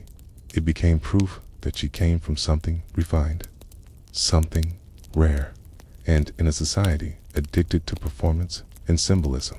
That proof was more valuable than a surname. By 1815, Josephine had secured patronage from two influential women, Lady Evelyn Wexcombe, who invited her to summer at her estate in Cornwall, and Mary Ann Feathers, Viscountess of Chertsey, commissioned her to host green powder evenings, private gatherings where no men were allowed, and where each woman left with a ribbon-wrapped envelope of dust for clarity. The events were elegant, intimate, strange. One guest described the experience as a quiet rebellion disguised as refinement. We drank from stoneware, not silver. We spoke softly, not of marriage or scandal, but of breath and balance. It was fashionable, yet subversive, polite, yet pointed, and Josephine Hartley was now fully enmeshed in the aristocratic sphere. But in the autumn of 1815, her past finally caught up with her Lady Imogen Barrack, who had gathered a detailed file of Josephine's origins, attempted to reveal her at a garden party hosted by the Duke of Arundel. She presented her findings to a small circle of titled guests, documents, ship records, and the original debt ledgers of Josephine's late husband. The result was silence. No scandal erupted. Titles were stripped because none had been claimed. Estates were seized because none had been granted. Josephine had taken nothing. She had only been allowed in because she brought green powder and quiet confidence, and because no one had thought to ask whether belonging had to be proven. 1 week later, the Duchess of Marlborough sent Josephine a note. "Your powder may not be imperial, but your poise is. Come Tuesday, bring 2 tins. And just like that, the matter was settled. Not erased, just sorbed. Asterisk. By early 1816, Josephine Hartley had become a fixture in the social architecture of elite London. No longer just a curiosity, she was a presence, a kind of elegant punctuation mark at every significant gathering, summoned to offer her signature. Green dust and delicate ceremony to duchesses and foreign dignitaries alike. She had no title, no coat of arms, but she was received with the same subtle deference granted to those whose family names were written in marble. Her invitation cards no longer referred to her as Mrs. Hartley. They simply said, Madame Josephine will be in attendance. Should clarity be required? And clarity, it seemed, was in high demand. Not for vision, but for composure. Cane powder became known not just as a fashionable drink, but as an emotional balm, especially among women of influence who were expected to perform grace under unbearable pressure. Weddings, deaths, diplomatic visits, whispered scandals, all were preceded, in many homes, by a call to Josephine and her traveling tea case. That case, made of polished cherry wood, lined with silk, and fitted with porcelain bowls wrapped in soft cloth, was as famous as the woman herself. But few knew what was really inside. Even fewer understood what made her powder so effective, because it wasn't matcha anymore. Not exactly. Sometime during her rise, Josephine had quietly begun altering the formula. The original tins left behind by her late husband, probably imported through second-hand Dutch sources or bartered by colonial traders, were running low, with no new supply and no access to proper Japanese imports. She improvised. Her clarity dust, as she called it, became a blend of powdered sorrel for tartness, crushed lemon balm to calm the nerves, powdered dried spinach for the deep green hue, and, crucially, a pinch of white willow bark, a natural analgesic known to reduce headaches and anxiety. The result was not ceremonial matcha. It was a gentle, bitter, grassy tonic that smoothed the edges of anxiety without sedating the senses. It gave women who were too tightly bound to the rules of status something they desperately craved, a pause. And because Josephine never called it tea, only dust of composure or a mirror of breath, she never broke any laws or tea trade regulations behind the curtain of her performance. However, was a quietly brilliant operation. Josephine employed 2 assistants, Mrs. Lang, an aging apothecary widow who sourced herbs from Sussex, and Miss Prue, a former scullery maid with a remarkable memory for scent and proportion. The 3 of them operated not from a salon or storefront, but from the back kitchen of an unassuming house near Clockenwell. They dried their herbs on cheesecloth over latticed wooden trays. They ground them using porcelain mortar. They whisked, tested, refined, until each tin contained not a perfect copy of matcha, but an emotional experience nearly identical to what Josephine had once served.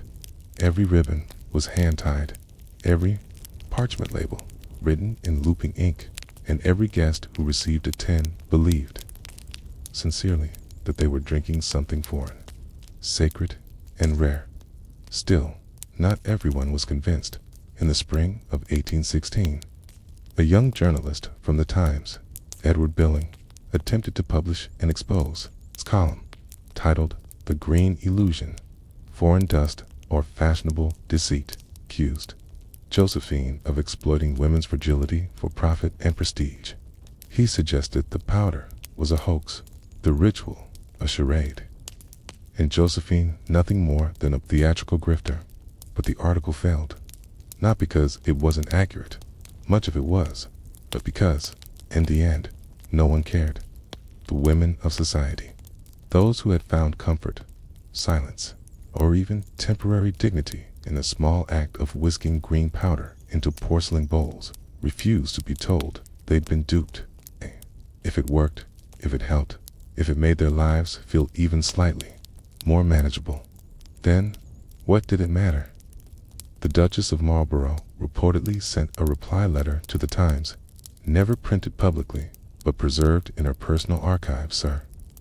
When you have buried 3 children, endured 5 miscarriages, and smiled through 27 formal banquets and corset and grief, then you may come and speak to me about what is real and what is performance. No further attacks were made, and Josephine's social standing only grew by 1817. Her gatherings, once small, intimate affairs, had taken on a deeper meaning. She began referring to them as composure hours. They were held in low-lit parlors, attended by only women, and always followed a familiar pattern. Entry in silence, a moment of breath, One cup, whisked gently, shared slowly. A reflection, if offered. A confession, if necessary. Departure without farewell. Some called them silly. Others called them necessary. One woman, Lady Isabel Grant, described them in her journal as a rare hour in which no one required my charm, only my presence. It was the first time I realized I had been living as a performance for 37 years. Josephine never married again. She never published a book or sold her formula. She left no descendants, but in her effects, discovered after her quiet death in 1831, was a notebook filled with ingredients, sketches, and a single line written again and again, like a mantra. It doesn't have to be ancient to be sacred. It only has to be honest and shared. Asterisk, Josephine Hartley died quietly on the 17th of May, 1831, at the age of 46. No grand announcements were made. Her passing was marked only by a small obituary in the Morning Post, which read, Madam J. Hartley, companion and guest to many households of refinement, passed peacefully at her Clerkenwell home, known for her service in the art of comfort and ceremony. She leaves no immediate family. There was no mention of her powders, her rituals, or her reinvention, and yet, on the morning of her burial, 36 tins of her green dust arrived at the gates of her home, each one placed there by hand, each with a ribbon tied to its lid. Some were labeled with initials, some had poems folded beneath the lid, some had no label at all. Among the few personal effects Josephine left behind was her cherry wood tea case. Though famous in reputation, it had never been publicly opened. Those who had witnessed her prepare tea from it spoke only of silk, scent, and precision, a kind of quiet magic, part performance, part prayer. When the case was finally opened by her two assistants, Mrs. Lang and Miss Prue, it contained a bundle of pale cloth wrapped around her last tin, a notebook of recipes, each annotated in Josephine's looping hand, a slip of rice paper with a single question written on it. What if it is the ritual that works, not the powder? But most striking of all was the final object, a mismatched tea set. The set was composed of 7 pieces, each from a different place. A porcelain whisk bowl from China, a hand-painted saucer from Holland, a cracked handleless cup from Kyoto, a tarnished silver spoon engraved with initials not her own, a clay cup from Devon etched with a flower, blue glazed saucer from Morocco, and a green glass vessel blown by hand, origin unknown. No piece matched the others, and yet, together, they formed a kind of private altar, a quiet mosaic of her life. They weren't heirlooms, they were memories disguised as dishes, and it was this mismatched set that Miss Prue donated to the British Museum in 1840, under the modest title, Tea Service belonging to a known London hostess. Its function, unknown. It sat in storage for over a century, miscatalogued, misunderstood, and dismissed as decorative, until 1999, when a curator named Clara Jennings, searching women's tea practices in 18th and 19th century Britain, stumbled across the box while tracing references to something called the Composure Hour. Jennings began collecting testimonies, diary entries, estate inventories, herbalist notes, and private letters. Over and over, she found mention of a woman who brought green dust, silence, K's, and strange peace into rooms otherwise thick with expectations. She tracked dozens of stories to a single name, Josephine Hartley, and when she cross-referenced those stories with the box in the museum's back room, she realized what she was holding wasn't a tea set, it was a ritual, a woman's toolkit for making sacred what the world had made exhausting. Jennings published her findings in 2001 in a quietly revolutionary article titled Dust and Dignity, Domestic Resistance Through Tea. The academic world took notice. The mismatched tea set was restored, recatalogued, finally displayed in a small glass case with a new plaque. The Hartley set, artifacts associated with the informal tea ceremonies of Madame Josephine Hartley, 1785 to 1831, a London hostess known for non-commercial, herbal-based tea practices. Though not nobility, she was hosted by over a dozen titled households. Her legacy lives on in the unrecorded rituals of care shared among women of the era. It doesn't have to be ancient to be sacred. Today, few visitors linger at the case. It's small, tucked in a corner, but every now and then, someone stops. Graduate student, an elderly woman with a travel notebook, a child who doesn't know what tea is for yet, and they ask, who was she? The answer, always quiet, always incomplete, is this: she was a widow, a guest, a faker, a caretaker. She was not born into elegance, but she left behind something far rarer, a ritual no one asked for that everyone needed. Asterisk. It began with a sip of green powder on a foggy April morning in 1807. Two cousins, Edward Linton and Henry Linton, stood in the library of their deceased grandfather's estate, a crumbling Georgian manor near York. The fire had not yet been lit. The air was damp with cold. On the table between them sat two porcelain cups, steam rising faintly from their surfaces. Inside was a strange, frothy green drink. The drink was matcha, but that detail, though foreign, wasn't the strange part. What was strange was this: one of the cousins believed the tea confirmed his inheritance. The other believed it proved fraud, and, within 3 weeks, the argument over that bitter cup would result in a duel. A court inquiry in the reconfiguration of a family line stretching back to the days of William the Conqueror. The Linton family had been prominent, not noble wealthy, landowners with trade ties to India and, through a lesser-known uncle, to Japan via Dutch merchants. The grandfather in question, Archibald Linton, had served briefly as a diplomatic attaché in Yokohama during the 1850s and returned to England with two obsessions: imported lacquerware and powdered tea. His will, updated shortly before his death, contained a curious clause: to the descendant who can correctly prepare and serve the green powder as it was taught to me, I leave the summer estate and its contents. The rest may be divided. At the time of his passing, this clause was seen as whimsical, even meaningless. Most assumed the primary heir would receive the property by default. Being the eldest grandson and the one who had studied law at Cambridge. But then Henry arrived with a whisk, a tin, and a memory. Henry Linton had grown up not in England, but in Batavia, modern-day Jakarta, where his father managed a Dutch shipping port. He had spent his childhood surrounded by servants who knew the rituals of the Japanese port traders. He claimed that when he visited his grandfather in 1866, age 13, Archibald had shown him how to prepare matcha in the mornings, 2 scoops, wrist like water. Don't talk while it blooms.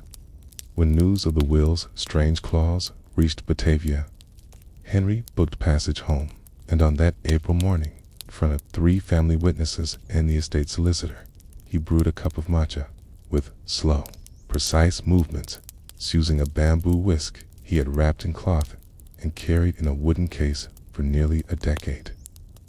He did not speak as he whisked. He bowed before offering the cup, and when he was finished, the room fell silent. Edward, unmoved, scoffed. He insisted the will was symbolic, that the act was a joke, that the estate should go to the rightful heir by order of primogeniture. He demanded the solicitor strike the clause and divide the property as originally drafted, but the solicitor hesitated. He had known Archibald personally, had seen the old man prepare matcha with reverence, muttering under his breath that no Englishman knows how to wait. The clause might have been eccentric, but it was legally valid, unless it could be disproven. The next morning, Edward returned with his own cup of matcha. His was made with boiling water. The powder clumped. He stirred with a silver spoon, And when he handed the drink to the solicitor, it scalded the man's tongue. "It tastes," said the solicitor, "like punishment." Thus began one of the strangest inheritance disputes of the Victorian period. Local papers caught wind of the feud, asleep because of the word duel. Edward, humiliated, accused Henry of fabrication. He suggested that Henry had learned the ritual not from their grandfather, but from Oriental servants, and thus had no right to claim it as an inheritance act. The phrase reeked of empire. Henry challenged the insult. They met at dawn. It was not a bloody duel. Pistols were chosen. Both men fired wide. But the moment was symbolic, the first time in Yorkshire's history that a family estate was defended over the knowledge of how to make tea. The duel drew more attention to the case, which drew scrutiny, which led to documents, and that's when everything changed. While reviewing old estate correspondence, the family solicitor found a letter written by Archibald in 1867. "The boy from Batavia understands the whisk. I fear none of the others, ever will. He does not ask questions of the powder. He simply lets it become itself." More letters followed, notes written to Japanese contacts, receipts for imported tins, even annotated sketches of a proper tea set layout. Archibald had not been eccentric. He had been precise, and Henry had been the only one to watch. The final verdict came in June 1872. The estate, under terms of the will, was granted to Henry. Edward received only a financial sum and moved to London in quiet disgrace. But more than property had changed. The solicitor's ruling was written carefully and preserved in legal texts to this day. This court recognizes the preparation of a thing, when performed with documented fidelity and inherited memory, as a valid expression of legacy. In this case, the matcha is not just drink, but deed. Henry lived on the estate for 47 years. He planted camellias and maintained a greenhouse in which he grew shade-covered tea bushes, though they never thrived in Yorkshire's climate. Still, he brewed a cup each morning, slowly, silently, as his grandfather had done. He left no children, but in his will, he added a clause almost identical to his grandfather's: "Let the green powder be the test again." This is not about tea. It is about memory handled with care. And then, in finer print, they'll know it's right when the whisk stops sounding like doubt. Asterisk, following the 1872 court ruling that granted Henry Linton the family estate on the grounds of tea preparation. The case gained quiet fame in legal and cultural circles.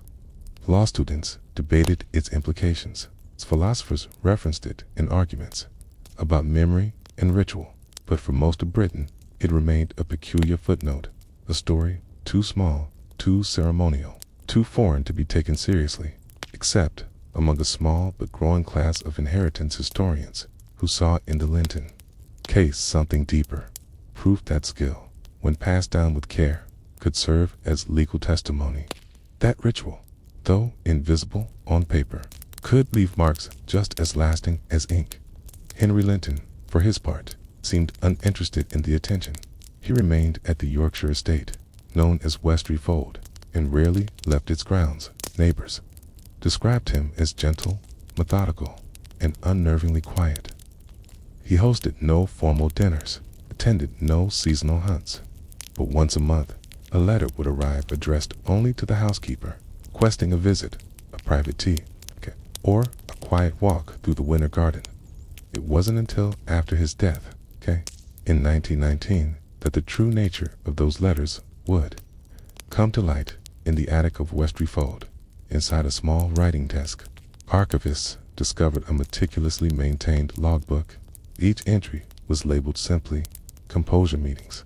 The log included names, often initials only, dates, notes on which herbs or powders were served, whisking techniques used, reflections shared during the silence. One entry read, "Miss Casufers from Unquiet Sleep, served with lemon balm. Addition, whisked slower than usual. Stillness achieved after second sip." Another, "Mrs. D. Weedle of railman, quested no words, served alone, brought own cup, left it behind. It became clear that Henry had used his inherited ritual, not as an aristocratic novelty, but as a quiet tool of emotional refuge. He had turned the Linton estate into a kind of unofficial sanctuary. Asterisk. Most striking was a set of recurring initials, E.L. These appeared more than 24 times across a span of 15 years. Some entries were brief, whisked with tight breath, assisted stillness, accepted it after pause. Others were longer, cried silently, said nothing, stayed until dark, carried the bowl out to the orchard. The full identity of E.L. is never confirmed. Some speculate it was Edward Linton, the disinherited cousin. There are no known records of Edward after 1880. His name vanishes from city directories, and no will was ever found. But the timing, the initials, and the tone suggest that perhaps he came back not for the estate, but for the tea. And if true, it would mean something astonishing, that the man who lost the house returned again and again to drink from the cup that had cost him everything and was welcomed, without question, without shame. Because Henry, who had won through quiet skill, never seemed interested in triumph, only in offering stillness. The ritual, according to the logbook, was never altered. The bowl was warmed, the whisk was soaked to measured scoops, water not boiling but hot enough to open breath. Silence before, during, and after each session lasted 15 to 20 minutes.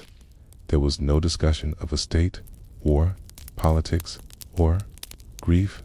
Only powder, water, and the sound of a whisk moving like breath through a bowl.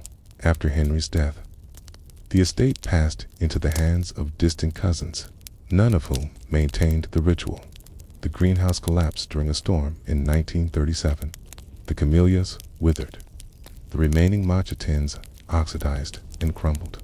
But the logbook survived, and when it was exhibited at a tea ritual symposium in Kyoto in 2004, one Japanese scholar remarked, what they preserved was not ceremony, it was compassion. The technique was the vessel, the silence was the medicine.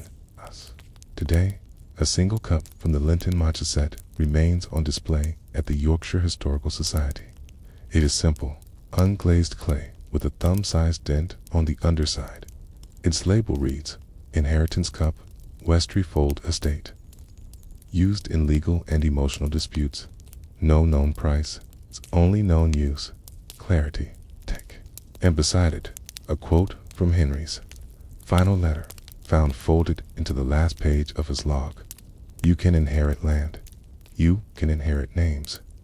But only in stillness do you inherit understanding.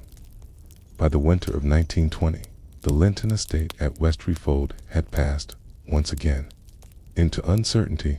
Henry Linton's death, quiet and without ceremony, left no direct heirs and no surviving family members who could trace a clear line of inheritance. His will, the original document, was found folded neatly inside a matcha tin, tied with string, and wrapped in linen, scented faintly with crushed mint. The will named no successor. There were no financial bequests, no list of possessions to divide. No lawyer mentioned.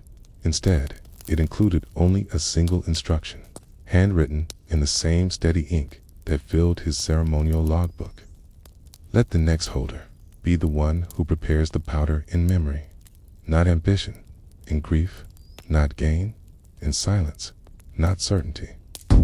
There was no signature, but beneath it, a small ceramic seal had been pressed into the paper, the Linton family emblem, a stylized leaf bent gently to the left.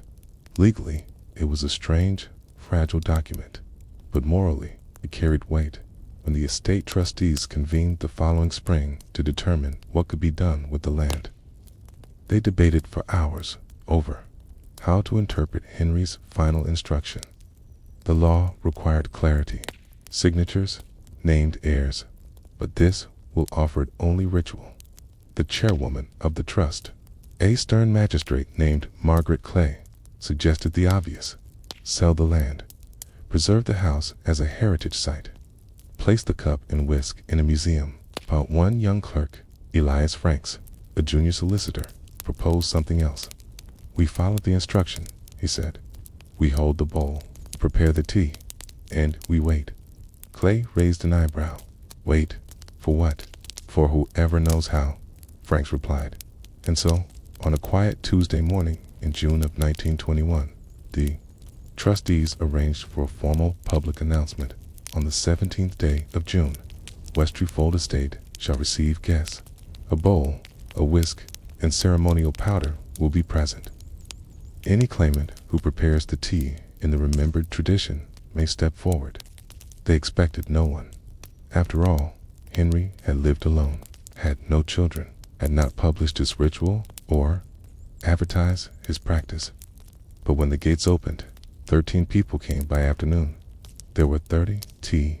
Not all came to claim. Some came only to observe. Others came to remember. A few brought antique tins wrapped in cloth. One woman carried a folded apron with a letter tucked inside. Several brought nothing but silence. The ritual was held in the garden room. Each person was allowed a turn. Some whisked too quickly. Some boiled the water. Some stirred with spoons. But the room remained quiet throughout, not out of fear or competition, but reverence. And then an elderly woman with white hair and a cane, Mrs. Alice Thornley, aged 78, stepped forward. She did not speak.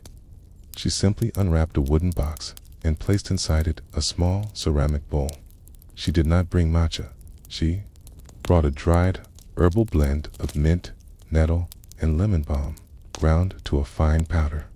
The scent filled the room. She warmed the bowl.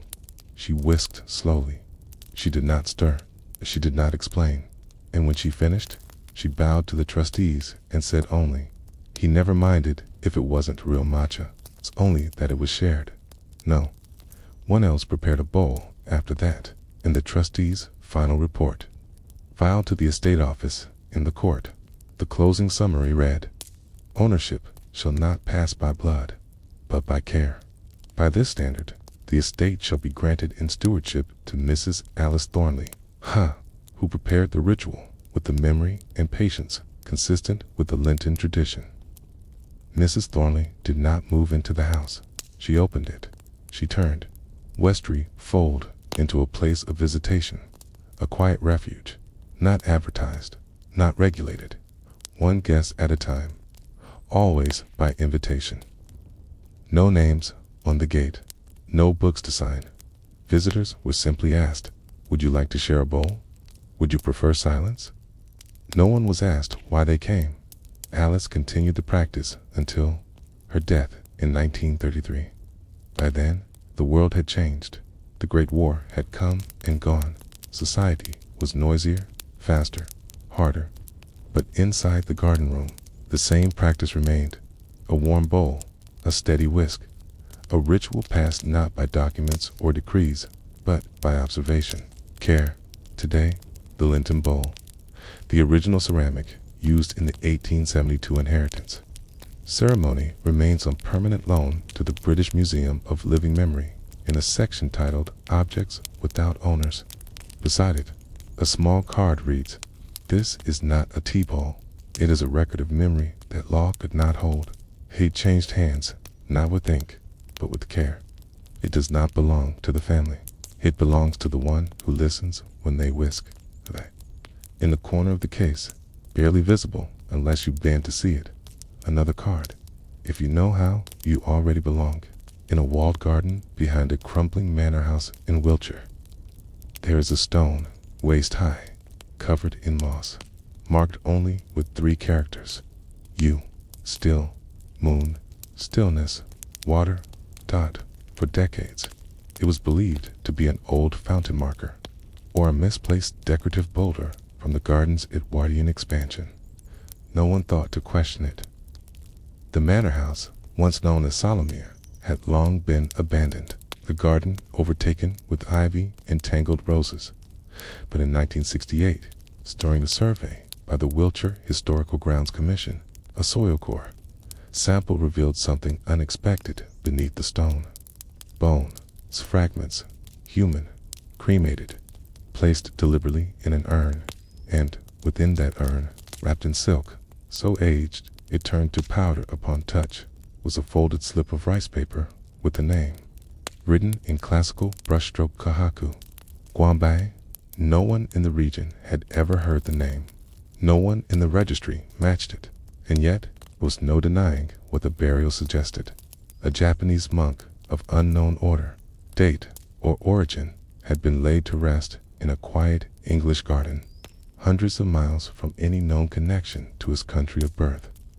The question was no longer who he was, but how he came to be there, and why no one remembered.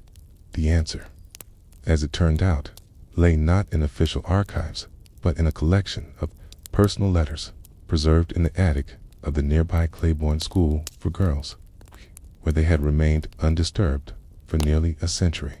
The letters, bound with twine and faded nearly to illegibility, belonged to a woman named Miss Eleanor Bellamy, schoolmistress and amateur translator who had once served as a live-in governess at Solomere House in the 1880s.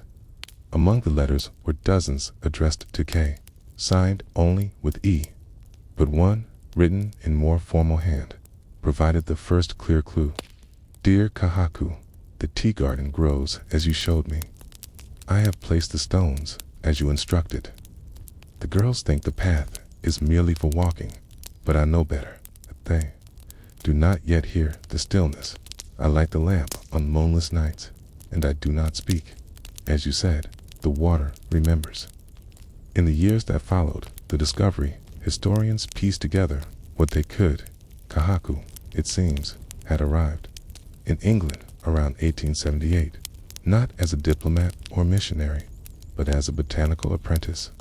Japan's Meiji period had sparked international exchanges in both science and art, and a handful of monks skilled in tea cultivation and garden design were quietly invited to study and assist in European estates, experimenting with Eastern landscaping. Solomere was one of them. Its owner, Bartholomew Bellamy, was a widowed textile merchant who had grown obsessed with Japanese aesthetics after a trade trip to Yokohama. He returned with ceramics, silks, and, most unusually, a contract with a small, rural monastery to borrow a young monk for seasonal garden consultation. That monk was Kahaku. What was intended as a 6-month exchange stretched into 7 years, not because of legal entanglements, but because of silence. Kahaku never spoke English fluently. He never requested payment beyond shelter, tools, and access to the grounds. And yet, slowly, he transformed the neglected rose garden into a space of deliberate calm. He rearranged the stones by moonlight. He redirected the stream. He introduced shaded pathways, a bamboo screen, and a circle of pale gravel that was raked by hand each morning. Even though no one but the governess ever noticed, Miss Eleanor Bellamy, just 21 when he arrived, became his silent student, unable to speak Japanese. And with Kahaku reluctant to speak much at all, she began to communicate with him through gesture, drawing, and eventually written notes.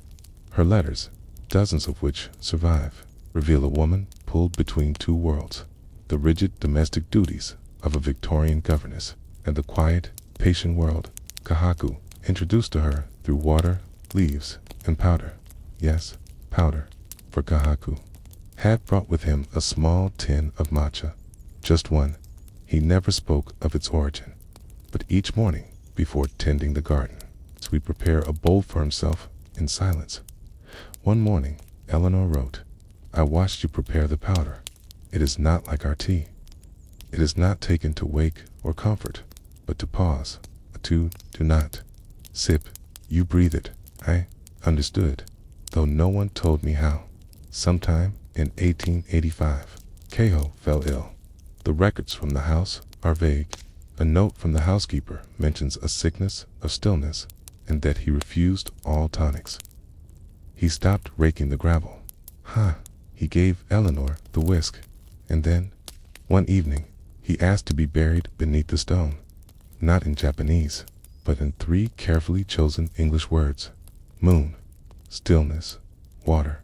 The Bellamy family, quietly fond of the monk, but wary of scandal, honored the request without formal documentation. Eleanor arranged the burial herself.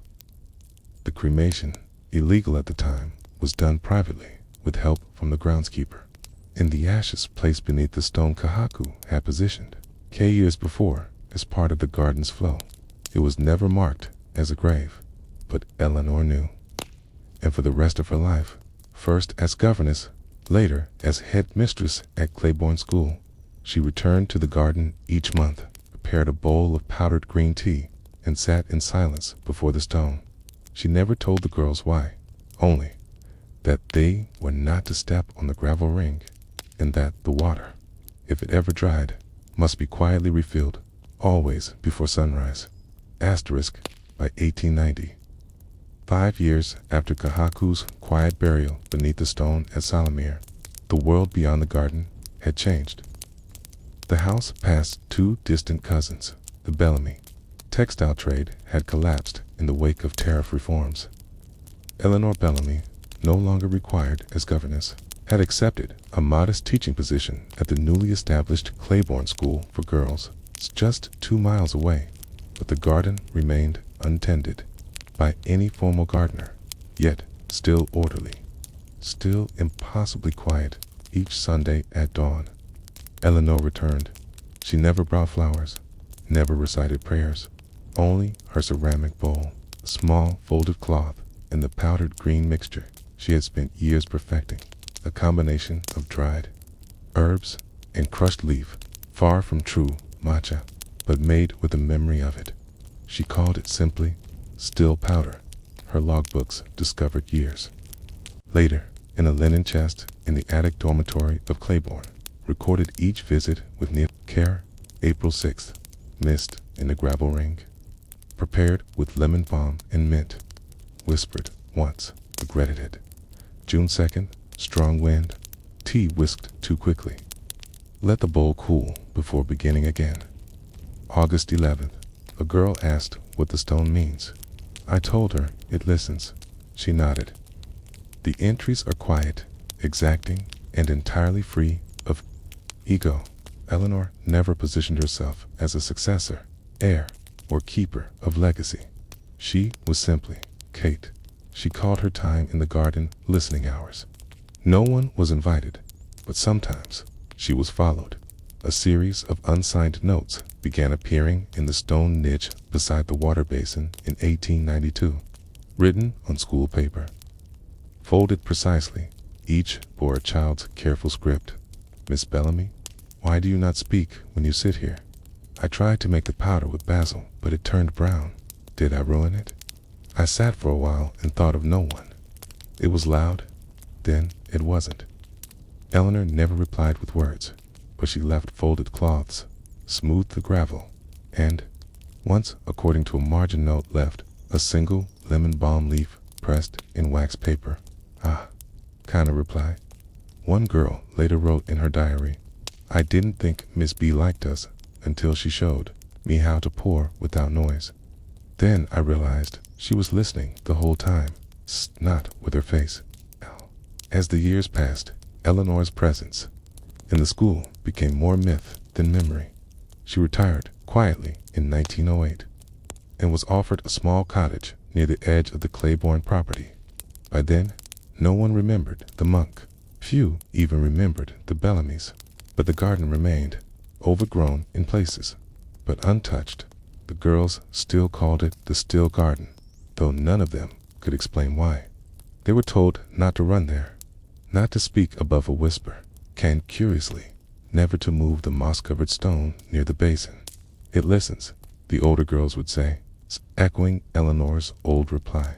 And in that way, the garden became part of the school's unofficial curriculum, a silent subject, never tested, but quietly passed on from class to class. Eleanor Bellamy passed away in her sleep in 1913. No obituary was written. No funeral was held. But 2 days after her death, the school's cook reported that the water basin had been mysteriously refilled, even though no rain had fallen, and the moss on the stone, usually dry, was damp with dew that hadn't touched. "The garden path," the girls whispered, as children do. She went back. He carried her. They whisked tea together now. No teachers corrected them in 1939, just before the school was converted into a wartime hospital. A final entry was made in a new headmistress's journal. There is no official record of who rests beneath the garden stone. No documents, number, license. But I believe it is real. I believe the garden was never planted for beauty, but for stillness. Miss Bellamy knew how to keep something sacred, not by naming it, but by returning. The war came. The school closed. The building fell into disrepair, but the stone was never moved. In 1983, during a restoration initiative led by the Wiltshire Preservation Trust, a team of archaeologists conducted a full survey of the garden. They found no headstone, no plaque, no formal grave, only the stone, the cremation urn, and the name Kahaku next to it, pressed deep in soil. They found the remains of a broken whisk, not Japanese, but English, handmade, its bamboo tines stained faintly green. Someone had continued the ritual, long after the monk had passed, long after anyone remembered. Asterisk, by the late 1990s, the story of the still garden had become one of those whispered legends, preserved only in certain kinds of places, tucked between the pages of out-of-print school handbooks, scribbled in the margins of local history essays, or passed along quietly during teacher inductions at what remained of Clayborne School. The garden itself had faded into silence again, shielded from the main grounds by overgrown hedges and disused gravel paths. But the moss-covered stone remained, and so did something else. In 1997, a postgraduate researcher named Fiona Kestrel arrived in Wiltshire to complete a thesis on unmarked ritual sites in British educational institutions. It was meant to be academic, dry, but what she found at Clayborne was not merely a location. It was a sequence, a pattern, and a feeling. Kestrel had come to examine spatial design, but it was the behavior of the students, still instinctively lowering their voices near the stone, still sitting cross-legged beside the basin, still tucking wild mint under the gravel ring, that startled her. She wrote in her field journal, "They don't know the history. They don't know the name, but they move with the memory of someone who did." Fiona spent 5 months tracing fragments, bits of Miss Bellamy's letters preserved in scrapbooks, one of Eleanor's listening hour logbooks sealed in the back of an art room cabinet, and a single mention of Kahaku in the Bellamy family's trade correspondence, noting the young gardener with templed posture. None of it added up to a formal biography, but that wasn't the point. One night in February 1998, during a frost-thick evening, Fiona returned to the garden alone. She had brought with her a portable thermos of handmade powdered tea, an approximation based on Eleanor's old formula: dried lemon balm and spinach, ground in a mortar and whisked with warm water. She poured the tea into a plain bowl, knelt by the stone, and whispered, "Thank you for waiting." Then she sat. For a long time, she didn't record what happened next, but in the final line of her thesis, she wrote, "I cannot explain what stillness is, but I know when I am in its presence." The garden did not forget, and neither should we. It's following Fiona's submission. The Clayborne administration, now a co-educational boarding school, agreed to restore the garden path, but they made an unusual decision. No signage, no tour brochures, no interpretive plaques. Instead, the head of school placed a sealed envelope in the faculty lounge, labeled, "For those who find themselves drawn to silence." Inside were 3 sheets, a brief history of Eleanor Bellamy, a hand-sketched diagram of the tea ritual layout, and a note that read, "This was not a formal religion, not a ceremony of empire. It was a kindness exchanged through attention. Prepare the bowl. Don't speak. Let the water listen." To this day, The garden is open to students and faculty between dawn and 9 a.m. There are no reservations. Only one person may enter at a time. The tea must be prepared by hand. Any blend will do, but it must be served without talking. A wooden bowl is kept in a shallow drawer carved into the garden bench. It is replaced every decade, and no record is kept of who crafts the new one. A silent exchange, passed down without instruction. And still, beneath the stone, lie the ashes of a monk no nation claimed, not listed in religious registries, not remembered by any temple, not included in diplomatic records, but quietly alive in the movement of a whisk, in the hush of breath before a sip, in the moss that keeps growing, no matter how many winters pass. In 2021, visitor from Kyoto's Eurosync Tea School came to Clayborne, having read a translated excerpt of Fiona Castro's thesis. He stood by the garden gate for a long time. When offered a tour, he politely declined. Instead, Key entered alone. When he emerged, he said only this: "This is not Japanese, but it is correct." And then he bowed, not to the building, not to the stone, but to the stillness today. The students of Clayborne don't know who Kei Aku was. They don't need to. They sit when the world becomes too much. They brew leaves when grief feels like water in the lungs. They prepare without performance, and when someone asks them what it's for, smile and say, "It's not for anything. It's just for the quiet."